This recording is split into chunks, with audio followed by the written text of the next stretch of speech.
Hey, everybody. My name is Jeremy Pierre, and I am here with my friend and co author, Greg Wilson. We wrote the book, When Home Hurts, a guide to responding wisely to domestic abuse in your church.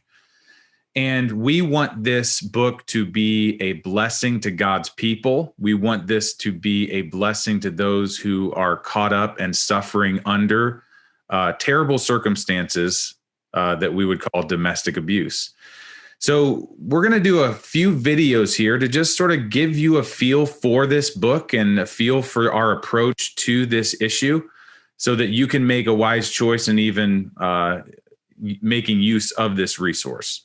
So, Greg, I'm going to start with just a basic overview kind of question. What would you say are our hopes for writing this book? Why did we write it?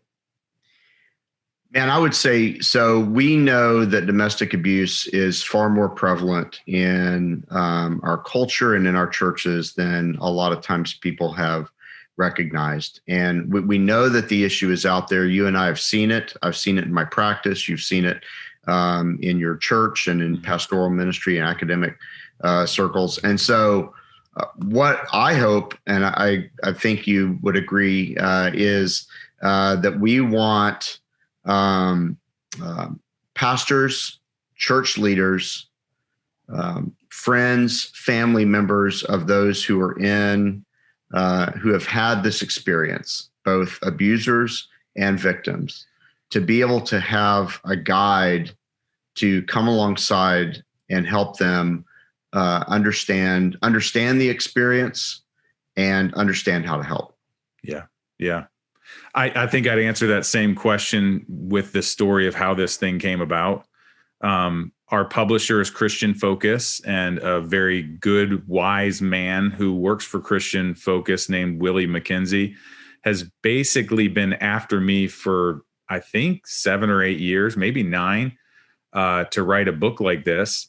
And Willie was very wise in seeing that the book needed to be written. I don't think he was that wise in pursuing me to do it at the time, just largely because I knew that I wasn't qualified to write the book, in the sense that I hadn't banked the hours and hours and hours of experience with a variety of different situations of domestic abuse. I had some limited pastoral experience.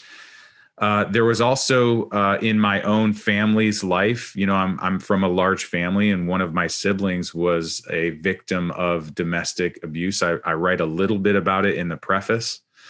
So it was a very tender topic that I cared deeply about, but I just felt overwhelmed that I was not qualified with the experiential aspects of it, though I really had been fighting to develop a theological framework to understand it.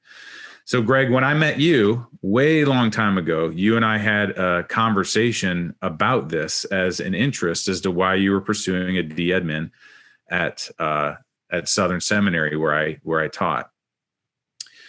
And it was in the course of our relationship that I finally realized, hey, I got my guy. I got a guy who, in God's grace, has spent thousands of hours with abusers as well as abuse victims, been part of advising churches on how to handle these things.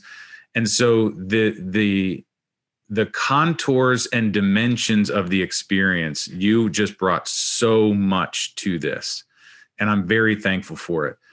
I was hopefully able to contribute somewhat of a biblical theological framework to then assess those things. Absolutely. And I hope that what we have is a wise guide that is biblically informed, and then also pastorally sensitive, not just to the victim and the perpetrator, the abuser, but also to the fact that this happens in a church community.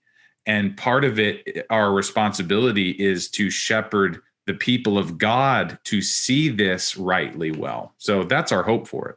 Yeah, part of what I really liked about the book is that we each brought different lenses to the experience. Yeah, you brought the pastoral lens, even the seminary professor theological lens to the book. I brought counseling experience, although you have counseling experience on the topic as well. And we both brought the experience of our own churches and the people that we've walked with through the trenches of this difficult topic. Yeah.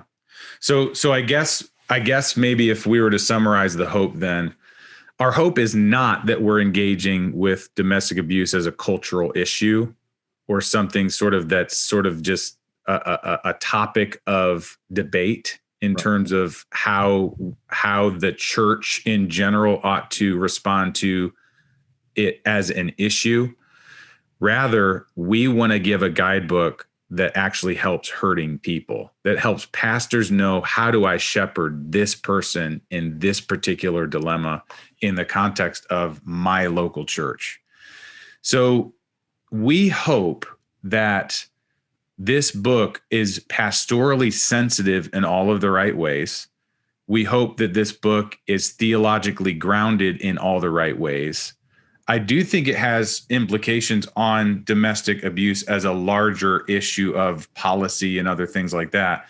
But again, our focus is to help hurting people and help pastors, church leaders, neighbors, friends be wise in how they engage.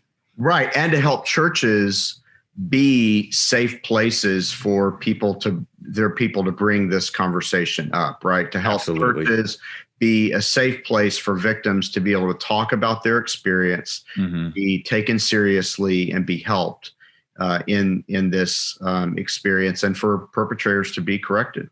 Yeah, that's exactly right. Because I think a lot of times the heart of church leaders is exactly what you just described, right? But they're not familiar enough with the dimensions, the dynamics that go on to sort of confidently do that.